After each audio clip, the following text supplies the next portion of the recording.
عبادت کیا ہے؟ دنیا کو چھوڑ کر کونوں اور گوشوں میں جا بیٹھنا اور اللہ اللہ کا ورد کرتے رہنا عبادت نہیں ہے، بلکہ دنیا کے دھندوں میں پھنس کر اور دنیاوی زندگی کی ساری ذمہ داریوں کو سنبھال کر خدا کے قانون کی پابندی کرنا عبادت ہے۔ ذکر الہی کا مطلب یہ نہیں کہ زبان پر اللہ اللہ جاری ہو، بلکہ اصل ذکر الہی یہ ہے کہ جو چیزیں خدا سے غافل کرنے والی ہیں ان میں پھنسو اور پھر خدا سے غافل نہ ہو۔ دنیا کی زندگی میں جہاں قانون الہی کو توڑنے کے لیے بے شمار مواقع ہیں، بڑے بڑے نقصانوں کا خوف لیے ہوئے سامنے آتے ہیں، وہاں خدا کو یاد کرو اور اس کے قانون کی پیروی پر قائم رہو۔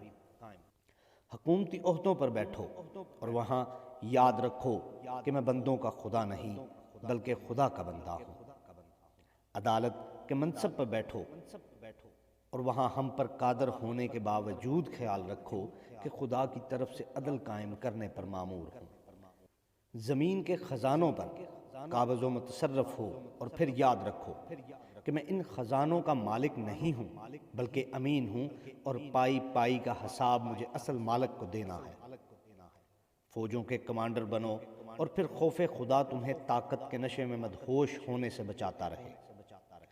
سیاست و جہان بانی کا کٹھن کام ہاتھ میں لو اور پھر سچائی، انصاف اور حق پسندی کے مستقل اصولوں پر عمل کر کے دکھاؤ۔ تجارت، مالیات اور صنعت کی باغیں سنبھالو اور پھر کامیابی کے ذرائع میں پاک اور ناپاک کا امتیاز کرتے ہوئے چلو۔ ایک ایک قدم پر حرام تمہارے سامنے ہزار خوش نمائیوں کے ساتھ آئے اور پھر تمہاری رفتار میں لغزش نہ آئے۔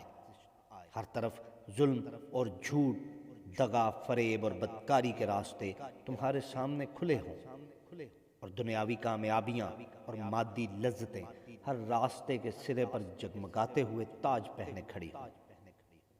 پھر خدا کی یاد اور آخرت کی باز پرس کا خوف تمہارے لیے پابند بن جائے۔ حدود اللہ میں سے ایک ایک حد قائم کرنے میں ہزاروں مشکلیں دکھائی دیں، حق کا دامن تھامنے اور عدل و صداقت پر قائم رہنے میں جان و مال کا ضیاع نظر آئے، اور خدا کے قانون کی پیروی کرنا زمین و آسمان کو دشمن بنا لینے کا ہم مانی ہو جائے۔